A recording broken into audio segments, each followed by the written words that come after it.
So, hi, I'm Makiko Harris. I'm an artist in London, and today is May 17th, 2024. So, the first project I want to tell you about is my fingernail project. You can see them up here too. So this is a prototype that I just cut out of a plastic trash bin and then spray painted. You'll see them on my Instagram, but they're basically oversized fingernails that then get attached to paintings, kind of like this. I've been interested in these symbols of kind of femininity, but also it's kind of like a symbol of, what's it called? It's like a shield too. And I think like the oversized element is almost comical in how much you want to be shielded a little bit. So I'm working actually with a metal workshop right now to help me fabricate these out of metal. And then we're gonna do powder coating. So that's what these are, the different like RAL colors, the powder coat samples. And then I'm also working with a car vinyl workshop. You know, where they like wrap the sports cars and all these vinyls. So they've given me all of these vinyl samples, and then we're gonna basically do nail art from the car workshop. So I was just there earlier this week and we did a sample. I'll show you the sample over here. So this is a sample of one of the nails. This is steel.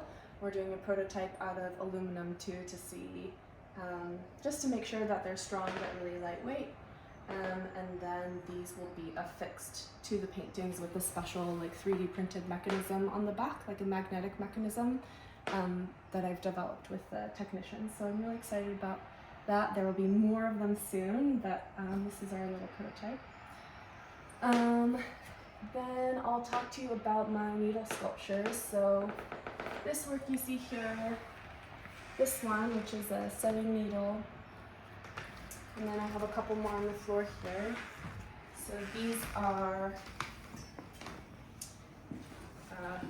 hook needles, and these are oversized replicas of my Japanese grandmother's knitting and sewing needles. She always loved knitting and sewing. It's something I watched her do while growing up, and I felt like it was a way that she expressed her voice and her agency and her agency and her creativity.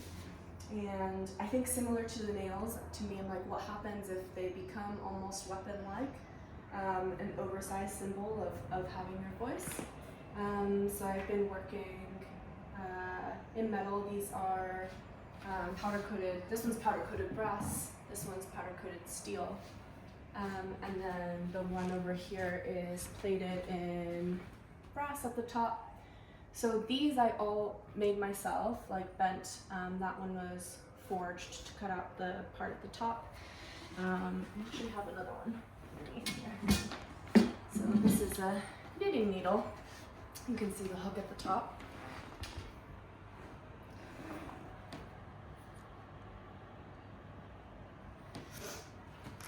And also working with the metal fabricators to see if we can expand on this series, maybe make like a standalone sculpture where the needle is wiggling around or something. Figuring that out. Also maybe going to try doing hairpins, something like this, that could be leaned against a wall. And with the needles, I'm working on an audiovisual project that's going to include, or that's going to basically be two dancers dancing with the needles. So they're going to be working with these ones here. I have two of them. So it's going to be two dancers with lots and lots and lots and lots of red rope, basically kind of sewing or knitting their bodies together in the performance piece.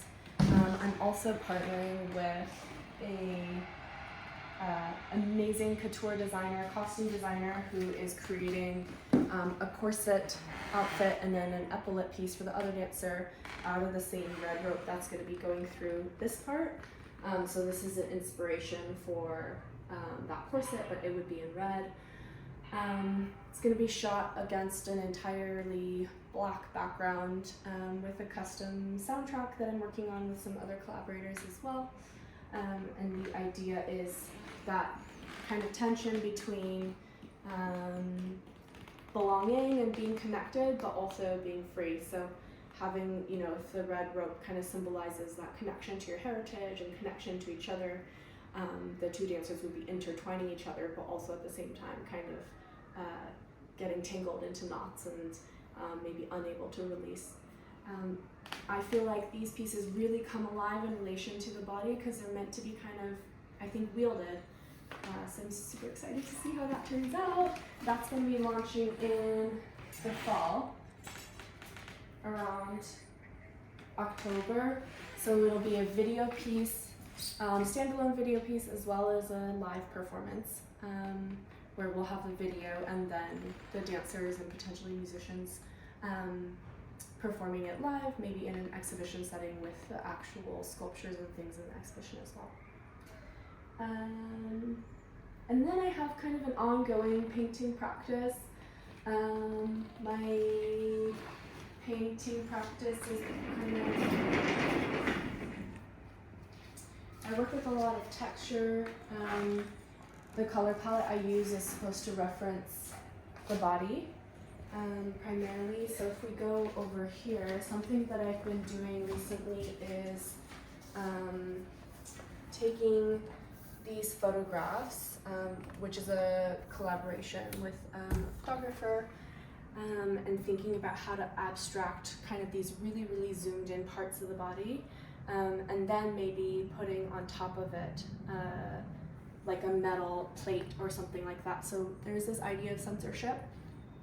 Part of the nail thing as well, originally when I did this, was about censorship too. So you know when there's an image on Instagram that gets censored and it gets all blurred out.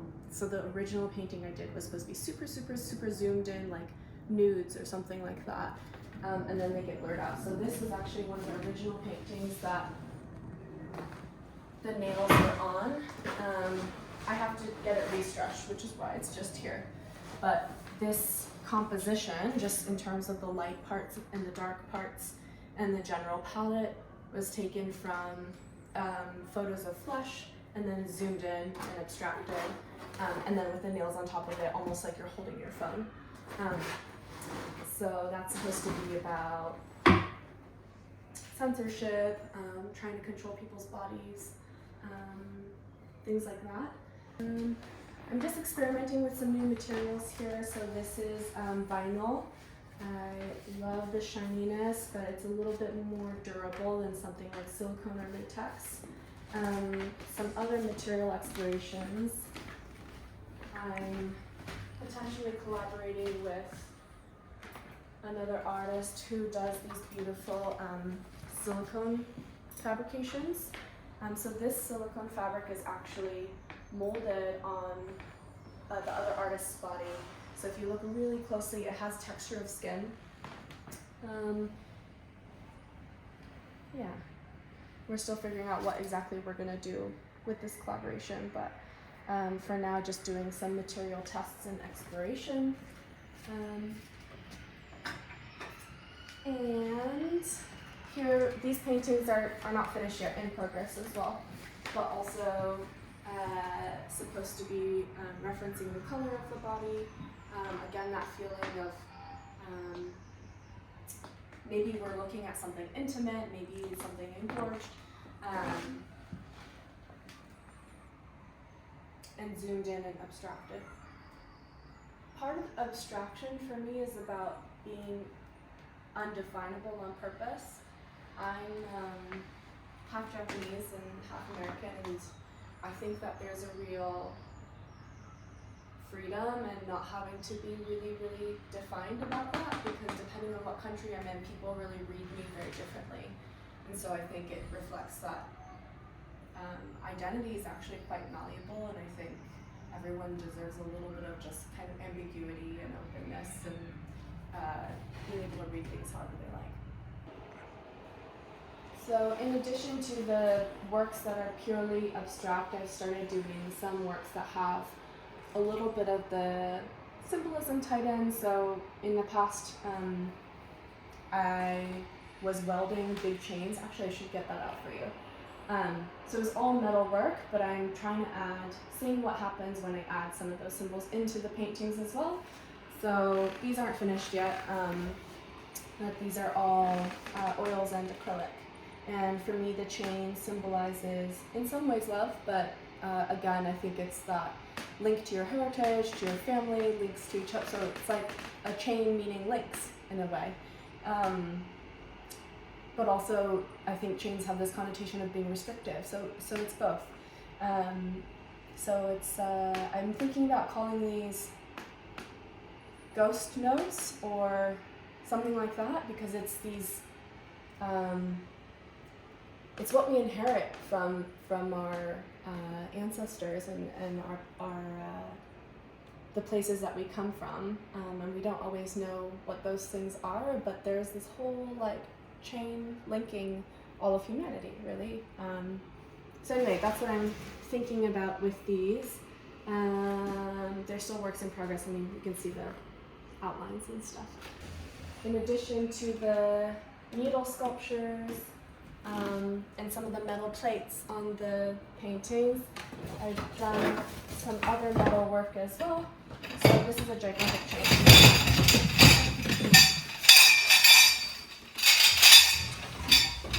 So this is something that I benched and welded.